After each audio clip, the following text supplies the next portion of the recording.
자, 여러분, 지갑 속에 있는 10,000원짜리 한 장 꺼내 보시겠어요? 아니면 스마트폰 뱅킹 앱을 켜서 통장 잔고를 한번 확인해 보십시오. 우리가 매일 커피를 사 마시고 월급을 받고 적금을 붓는 이 돈, 바로 대한민국 원화입니다. 우리는 너무나 당연하게 이 원화가 내일도, 1년 뒤에도, 10년 뒤에도 지금과 비슷한 가치를 지닐 거라고 믿고 살아가죠. 그런데 말입니다. 만약 어느 날 눈을 떴는데 이 원화가 말 그대로 종이 쪼가리, 아니 휴지 조각이 되어 있다면 어떨까요? 커피 한 잔에 2만 원, 짜장면 한 그릇에 5만 원을 내야 하는 세상. 상상만 해도 끔찍하지만 이게 단순히 공포 영화 속 이야기가 아닙니다. 경제 전문가들이 경고하는 대한민국 경제가 마주한 냉혹한 현실의 시나리오 중 하나거든요. 오늘은 지금 대한민국 원화의 가치를 벼랑 끝으로 내몰고 있는 정말 소름 돋지만 반드시 알아야 할 9가지 치명적인 이유에 대해 아주 깊숙이 파헤쳐 보겠습니다. 끝까지 들으시면 아마 여러분의 자산 포트폴리오를 당장 다시 짜야겠다는 생각이 드실 겁니다. 첫 번째 이유는 바로 대한민국 소멸론의 핵심, 인구 절벽과 생산 가능 인구의 증발입니다. 여러분, 돈의 가치는 어디서 나올까요? 한국은행이 찍어내니까 가치가 있는 걸까요? 아닙니다. 그 나라의 경제력, 즉 물건을 만들어내고 소비할 수 있는 사람의 힘에서 나옵니다. 그런데 지금 대한민국은 어떻습니까? 합계 출산율 0.6명대, 전 세계 역사상 유례를 찾아볼 수 없는 속도로 인구가 줄어들고 있습니다. 이게 단순히 아이가 안 태어난다는 사회 문제로만 보시나요? 천만의 말씀입니다. 이건 원화 가치에 대한 사형 선고나 다름없습니다. 일할 사람이 없다는 건 세금을 낼 사람이 없다는 뜻이고 물건을 살 사람이 없다는 뜻입니다. 경제 성장률은 곤두박질 칠 수밖에 없죠. 외국인 투자자 입장에서 한번 생각해보세요. 앞으로 일할 사람은 없고 부양해야 할 노인만 가득한 나라, 활력이 죽어가는 나라의 화폐를 굳이 들고 있고 싶을까요? 당연히 아닙니다. 한국 경제의 성장 엔진이 꺼져가고 있다는 확실한 신호가 바로 인구 지표이고 이는 장기적으로 원화를 매도하고 달러나 다른 자산으로 갈아타야 할 가장 강력한 근거가 되고 있습니다. 사람이 없으면 돈도 힘을 잃는 법입니다. 두 번째는 언제 터질지 모르는 시한폭탄 가계부채와 부동산 거품입니다. 대한민국 자산의 대부분은 부동산에 묶여 있습니다. 소위 영끌에서 집 산 분들 많으시죠. 그런데 이 부동산을 사기 위해 빌린 돈, 즉 가계부채 규모가 GDP 대비 세계 최고 수준입니다. 이게 왜 원화 가치를 떨어뜨릴까요? 빚이 많다는 건 그만큼 경제가 취약하다는 뜻입니다. 금리가 조금만 올라도 사람들은 이자 갚느라 허덕이고 소비를 줄입니다. 내수시장이 얼어붙죠. 만약 여기서 부동산 버블이 터지거나 대출 부실이 발생해서 금융권이 흔들린다면 어떻게 될까요? 해외 자본은 한국 경제가 위험하다고 판단하고 썰물처럼 빠져나갈 겁니다. 한국 주식 팔고 한국 채권 팔고 원화를 시장에 던져버리고 달러를 사서 떠나겠죠. 그럼 원화 가치는 수직 낙하합니다. 1997년 IMF 외환위기가 왜 왔습니까? 결국 빚을 감당 못해서 온 겁니다. 지금 우리의 가계부채는 그때와 형태는 다르지만 그 규모와 위험성은 결코 작지 않습니다. 부동산 불패 신화가 원화 가치 폭락의 트리거가 될 수 있다는 사실, 우리는 절대 잊으면 안 됩니다. 세 번째 이유, 바로 반도체에 대한 지나친 의존도입니다. 삼성전자와 SK하이닉스, 정말 자랑스러운 우리 기업들이죠. 하지만 냉정하게 말해 한국 경제는 반도체라는 외발 자전거를 타고 있습니다. 전체 수출에서 반도체가 차지하는 비중이 어마어마합니다. 이게 좋을 땐 대박이지만 안 좋을 땐 쪽박입니다. 반도체 사이클이 꺾이거나 경쟁국인 대만이나 미국, 중국 등의 기술 격차를 따라잡히는 순간 한국 경제 전체가 휘청거립니다. 실제로 최근 몇 년간 반도체 경기가 안 좋을 때마다 무역 수지가 적자로 돌아서고 환율이 요동치는 걸 보셨을 겁니다. 특정 산업 하나가 나라 전체에 돈줄을 쥐고 있다는 건 그만큼 리스크 관리가 안 된다는 뜻입니다. 포트폴리오가 분산되지 않은 투자자가 위험한 것처럼 국가 경제도 마찬가지입니다. 외국인들은 한국 원화를 일종의 반도체 ETF처럼 취급하기도 합니다. 반도체가 흔들리면 원화는 가차 없이 버려집니다. 이 몰빵 구조가 해결되지 않는 한 원화는 언제든 휴지 조각이 될 위험을 안고 있습니다. 네 번째는 한미 금리 역전의 고착화와 자본 유출입니다. 돈은 눈이 달려 있습니다. 어디로 갈까요? 이자를 더 많이 주는 곳, 더 안전한 곳으로 흐릅니다. 지금 미국과 한국의 기준 금리 차이를 보세요. 미국은 인플레이션을 잡겠다고 금리를 높게 유지하는데 한국은 가계부채 터질까봐 금리를 마음대로 못 올립니다. 예전에는 한국 같은 신흥국이 미국보다 금리가 높아야 정상이었어요. 그래야 리스크를 감수하고 한국에 돈을 넣으니까요. 그런데 지금은 세계 최강 대국인 미국이 이자를 더 줍니다. 그럼 여러분이라면 원화 예금하시겠습니까? 달러 예금하시겠습니까? 글로벌 큰손들은 이미 답을 알고 있습니다. 스마트한 자금들은 이미 원화를 팔고 달러로 이동하고 있어요.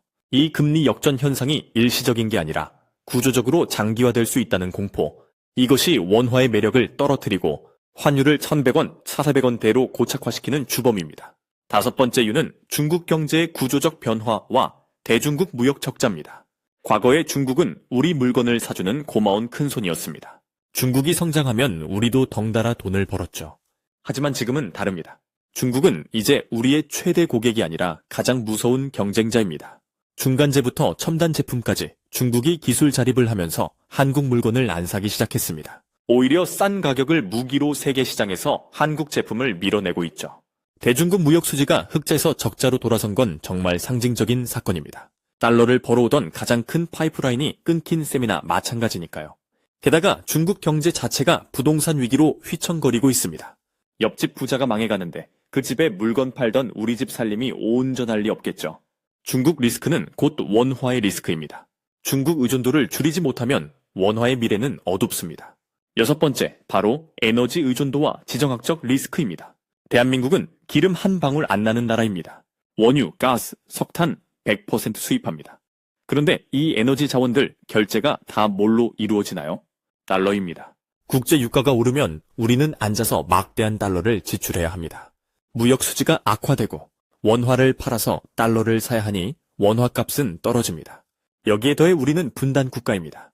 북한이 미사일 한 번 쏠 때마다, 핵실험 이야기 나올 때마다 외국인 투자자들은 가슴이 철렁합니다. 소위 말하는 코리아 디스카운트죠. 전쟁 리스크가 있는 나라의 화폐를 안전자산으로 여기는 사람은 아무도 없습니다. 최근에 우크라이나 전쟁이나 중동 정세 불안 같은 글로벌 지정학적 위기가 터질 때마다 원화가 유독 약세를 보이는 것도 바로 이런 취약한 구조 때문입니다. 우리는 외부 충격에 너무나도 약한 맷집을 가지고 있습니다. 일곱 번째는 좀비 기업의 연명과 기업 경쟁력 저하입니다. 벌어들인 돈으로 이자도 못 갚는 기업을 한계 기업, 즉 좀비 기업이라고 부릅니다. 대한민국의 이런 좀비 기업 비중이 얼마나 되는지 아십니까? 정말 놀라울 정도로 높습니다. 정부가 지원금으로 은행이 대출 만기 연장으로 억지로 살려두고 있는 기업들이 너무 많습니다. 망할 회사는 망하고 새로운 혁신 기업이 나와야 경제에 피가 도는데 썩은 살을 도려내지 못하고 있는 겁니다. 이게 왜 원화 가치 하락 원인이냐고요? 국가 전체의 생산성을 갉아먹기 때문입니다. 비효율적인 곳에 자원이 묶여 있으니 경제가 늙어갑니다. 혁신이 없는 나라, 생산성이 떨어지는 나라의 통화 가치는 장기적으로 우하향할 수밖에 없습니다. 삼성전자나 현대차 같은 몇몇 대기업만 바라보기에는 그 아래를 바치고 있는 기초 체력이 너무 부실해졌다는 뜻입니다. 여덟 번째, 국민연금의 고갈 우려와 해외 투자 확대입니다. 이건 좀 아이러니한 상황인데요. 우리 노후를 책임지는 국민연금, 수익률을 높이기 위해 국내 주식 비중을 줄이고 해외 주식 비중을 늘리고 있습니다. 물론 수익률 측면에서는 맞는 방향일 수 있습니다. 하지만 외환시장 입장에서 보면 이게 무슨 뜻일까요? 국민연금이라는 거대한 고래가 매달 엄청난 양의 원화를 팔고 달러를 사서 미국 주식, 유럽 주식을 산다는 얘기입니다. 구조적으로 원화를 파는 세력이 있다는 거죠. 게다가 더 무서운 건 국민연금 고갈 시점이 다가올수록 연금을 지급하기 위해 가지고 있던 자산을 팔아야 할 때가 온다는 겁니다. 국가의 재정 건전성에 대한 의구심이 커지면 국가 신용 등급에도 영향을 미치고 이는 결국 원화 가치 폭락으로 이어질 수 있습니다. 우리의 노후 자금 문제가 환율 시장의 거대한 뇌관이 되고 있는 겁니다. 마지막 아홉 번째, 바로 성장 잠재력의 추락과 일본화의 공포입니다. 사실 앞에 8가지 이유를 모두 합치면 이 결론에 도달합니다. 대한민국의 잠재 성장률이 1%대로 추락하고 있다는 분석이 나오고 있습니다. 고성장 시대를 끝내고 저성장 국면으로 접어들었다는 건 인정합니다. 하지만 그 속도가 너무 빠르고 반등할 모멘텀이 안 보인다는 게 문제입니다. 일본이 잃어버린 30년을 겪으면서 엔화의 위상이 어떻게 변했는지 우리는 봤습니다. 그런데 한국은 일본보다 훨씬 더 빠른 속도로 늙어가고 있고 일본처럼 탄탄한 내수시장이나 막대한 해외 자산을 가지고 있지도 않습니다. 경제가 활력을 잃고 쪼그라드는데 그 나라 돈의 가치만 혼자 고고하게 버틸 수는 없습니다. 마치 뜨거운 물속의 개구리처럼 우리는 서서히 끓고 있는 냄비 속에서 원화 가치가 녹아내리는 줄도 모르고 안일하게 대처하고 있는 것은 아닐까요? 이게 가장 무서운 심리적인 요인입니다. 설마 망하겠어? 하는 그 아니라며. 자, 이렇게 원화가 휴지 조각이 될 수도 있는 9가지 이유를 짚어봤습니다. 인구 절벽부터 부동산, 반도체 몰빵, 금리 역전, 중국 리스크, 에너지 문제, 좀비 기업, 국민연금, 그리고 성장 잠재력 추락까지. 듣고 보니 어떠신가요? 너무 비관적인가요? 아니면 현실을 직시하게 되셨나요? 물론 내일 당장 원화가 영원히 되지는 않을 겁니다. 하지만 이 9가지 요인들은 지금 이 순간에도 복합적으로 작용하며 원화의 힘을 빼고 있습니다.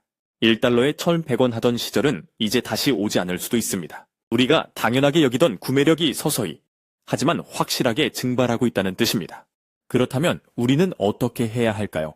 그냥 앉아서 당해야 할까요? 아닙니다. 위기를 알면 대비할 수 있습니다.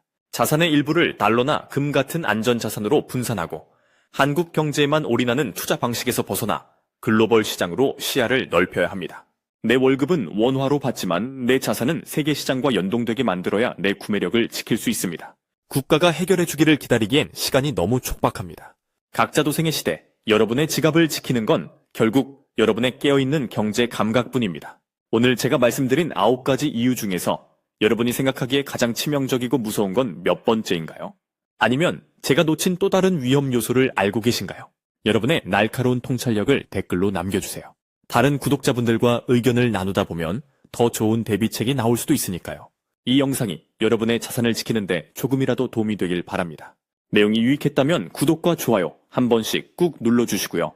저는 다음에도 우리의 부를 지키고 불려줄 더 날카롭고 흥미로운 이야기로 찾아오겠습니다. 감사합니다.